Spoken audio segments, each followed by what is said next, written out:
I've been a librarian at the Cedar Valley Public Library for 9 years. I've processed thousands of returns. Books come back late. Books come back with coffee stains. Books come back with pages missing. Once a book came back with a pressed flower inside that turned out to be from a species that's been extinct for 40 years. But last Wednesday, someone dropped a book in the overnight return slot that stopped me cold. The binding was perfect. The paper was a material I'd never felt. And the copyright page said it was published in 2329. I found it in the morning when I emptied the book drop. It was sitting on top of the pile, a hardcover about the size of a regular novel. The cover was a deep midnight blue with silver lettering. The title was A Complete History of Human Galactic Relations, Volume 1, First Contact Through the Founding of the Cooperative. The author was listed as Dr. Sarah Chenowkefer, University of New Geneva. The publisher was something called Cooperative Academic Press. The copyright date was 2329. The ISBN number was 40 digits long. I stood at the return desk holding this book, and my first thought was someone made a very elaborate prop. My second thought was the paper is wrong. It wasn't paper. It was something that felt like paper but weighed almost nothing and was slightly warm to the touch, like it was generating its own heat. The printing was flawless, not a single imperfection. No printer I know of produces text this clean. I opened it. The first chapter was titled, How It Began, The Cedar Valley Incident of 2031. I sat down in the reference section and read. The book described in academic detail the first contact between humanity and an alien species. According to this book, it happens in 2031. 5 years from now, in Cedar Valley, in the parking lot of this library. The description was specific. A small vessel lands at 3:17 a.m. on a Tuesday in October. A single being emerges. It approaches the library because it detected the largest concentration of stored information in the area. The library's night security guard, a man named Dennis who I work with every Thursday, makes first contact by offering the being a cup of coffee from his thermos. The being accepts. Dennis asks if it's friendly. It says yes. Dennis says, okay then, welcome to Cedar Valley. According to the book, this interaction is studied for centuries as the most successful first contact in galactic history. Dennis becomes the most famous human being who has ever lived. I looked up from the book. Dennis was mopping the lobby. He waved. I checked the book for a library card pocket. There was one, inside the back cover, an old-fashioned paper pocket with a checkout card. The card had a barcode that was incompatible with our system and a checkout history that spanned dates from 2329 to 2347. 16 different borrowers over 18 years. The most recent borrower had checked it out in 2347 and apparently returned it to our book drop, which is either a 300-year-old overdue return or the most impressive library fine in history. I ran the barcode through our system. Nothing. I checked the catalog. Nothing. I searched every database I have access to. The book didn't exist. The author didn't exist.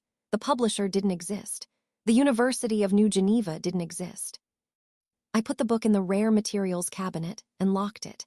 Then I sat at my desk and thought about what kind of person returns a book from the future to a library in 2026. The answer, I decided, was a librarian. Only a librarian would return a book to the right library, even across 300 years. A week later, I found a note in the book drop. Same unusual paper, same flawless printing. It said, I apologize for the return. It was meant for the archive, not the circulation desk. The book is a gift. Please keep it in your rare collection. You will understand its value in approximately 5 years. Regarding Dennis, he will do fine. The coffee helps. Signed, a colleague. Postscript.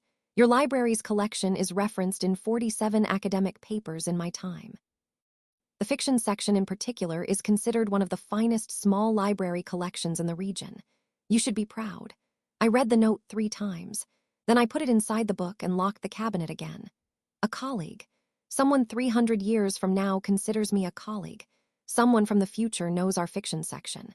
Someone wanted us to know that this little library in Cedar Valley matters. I went to the fiction section and straightened the shelves. It felt like it deserved extra attention. I didn't tell anyone about the book. Not the director, not my coworkers, not Dennis.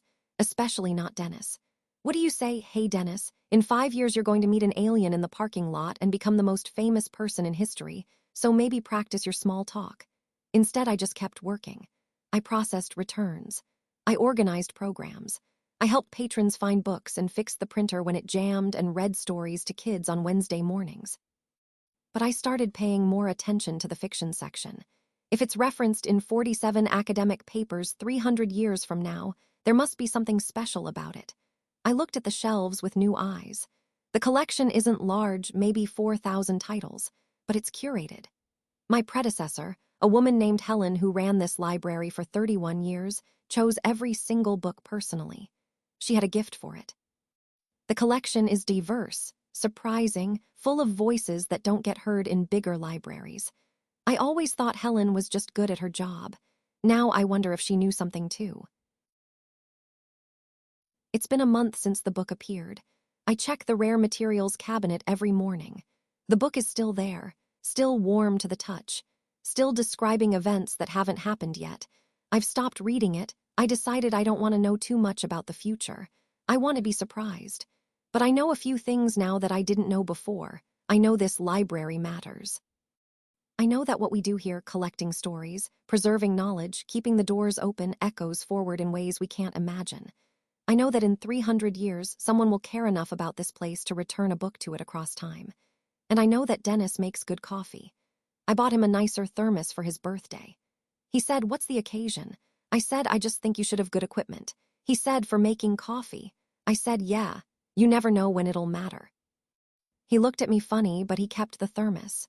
It's a good one. Stainless steel, keeps coffee hot for 12 hours. It feels like the least I can do for the most important man in future history.